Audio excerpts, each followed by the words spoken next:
Anything Can Happen Friday. The art and cultural side of Southeast Asia. Welcome back to Trian ASEAN, the voice of discovery and sharing. You're at Anything Can Happen Friday. I'm Grace. And I'm Jolene. So we've been speaking with three very interesting people, Nisha, Collin, and Sidney here in our house. Hi. Right, so let's continue our conversation. Now we are gonna focus marriage versus single. So who would like to initiate this conversation? Anyone, or should I ask first? I'll go first. Sure, yeah, I like that. I'm under the pressure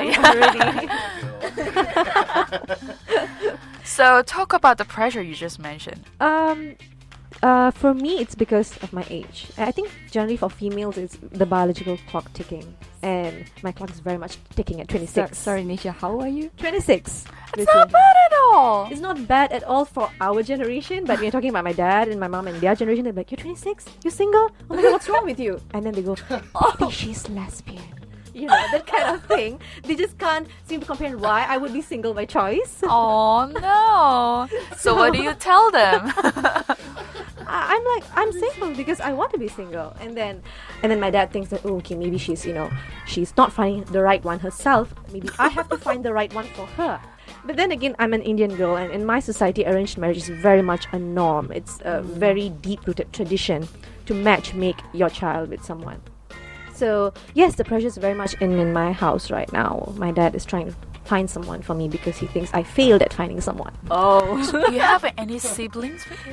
I'm the eldest kid, which makes it even worse. So that's another pressure that you've been getting. Living in today's society as a man, 34. Yeah, there are some pretty awkward questions from wedding dinners. So you seeing anyone? No. Ayo, why? I'm like, why not? It's this. Again, it's the mentality. Again, it's how we brought up. Why don't you tell me about what's happening in your culture, in Indian culture? You said matchmaking is such a norm. Yes, it's a centuries-old tradition. I think ever since it's very deep rooted in our culture, in it's our online stories. too, isn't it? Yeah. Yes. So it's always about arranged marriage so much. Yeah. To change it, it's going to take a long time even, because I think even in my generation, some people, they just, because they feel, okay, I don't find anyone, finally they just resort to, I think it's a very choice-based thing, whether they want to go on with it or not go on with your parents' matchmaking for you. But do they really understand that you're happy with your life at this stage?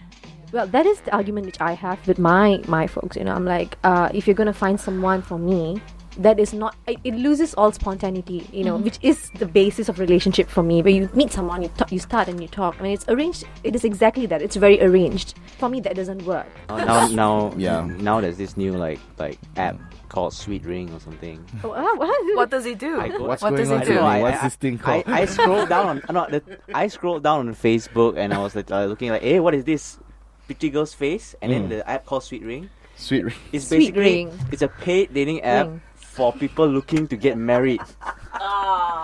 Sweet. Oh. Yeah, it's like Tinder for people who want to get married. I'm thinking the funny thing is that when I was in college and everything, my mom used to tell me, don't get a girlfriend until you finish your studies. She was right. Yeah, you don't have enough money for that. But even now also it's like there is no pressure or anything to get a girlfriend. It just kind of feels weird. Okay, now that I'm working, when I say I'm meeting a girl or anything, now my mom doesn't stop me lah. But it's just that growing up, having this ingrained into me that, don't get married until you're ready. Don't get married until what?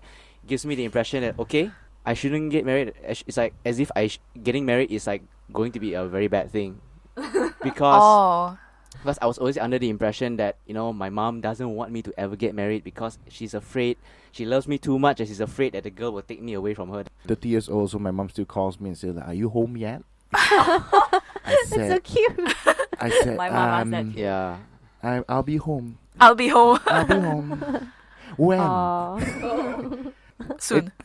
It's insecurity, fear. What has driven us into that it's driven us to that state of mind with our people. Or it's just like a mom, the way how mom would want to show their love, their Well, my next question to you guys then is, what is ideal age for marriage? I don't think you should ever set an age or a number to it. You should just get married when you're ready. If you're going to put an age, then you're putting yourself a limit, and that itself is a pressure. So why wouldn't succumb to such pressure? By your biological clock?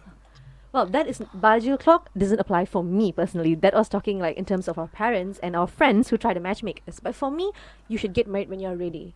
Only when you're ready, not because, oh my god, I'm 26, or oh my god, I'm 30 and I'm still single. No. And I think that is the reason why there's so many divorce cases, on the rise now, because we have given into family pressure, friends pressure, societal pressure, age pressure. Why give in the pressure? Do it when you're ready. It's supposed to last you a lifetime. But when you were younger, right, don't you have this image in your head? It's like, oh, at this age, I want to get married, and you share with your friends, that kind of stuff. That definitely has happened. Nee. I studied to 18. 18. Wow, You're way past that, right? Yeah, I was like, oh, as soon as I get the age to marry, just to marry. So you have never thought about finding who and stuff? I think that sort of came a bit later. You just thought about 18. thought because it was basically the whole natural progression thing that was ingrained into us about how life should be. Yeah. So, thought about that lah. How about you, Collin?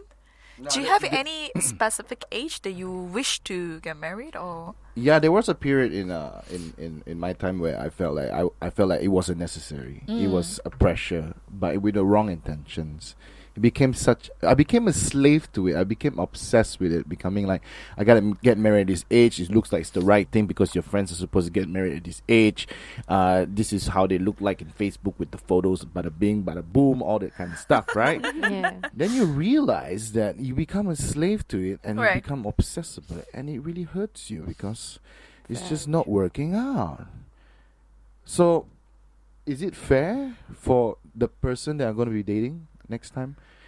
I'm dating you because I really had to hit my deadline. Right. Right. What, there's a KPI and this is it? There's a Right. quota or something? I don't know. It's becoming... It was bad back then, but now it's worse. It's absurd. If it is not marriage, then how about cohabitation, living together before marriage? Do you agree with it or not? I do. I think it's important. I've heard this saying from my grandma that she said, you never really know a person until you start living with them. And I think that's so much truth to that. I feel that sometimes we just take it to a whole new level in regards to saying, yeah, I live with that person. Then and there I know whether this is the right person or not. It's a trial. Faith takes place in regards of being with someone in a relationship, I don't think you fall in love, you grow in love. That's the point in today's society. Yeah, but do you think growing in love requires that time together where you actually live in with a person? Yeah. I guess it's very different because when you live with someone, you trust that person and you love that person. It's not a trial, it's a reality. So from there, you get to learn what is it like to understand that person better.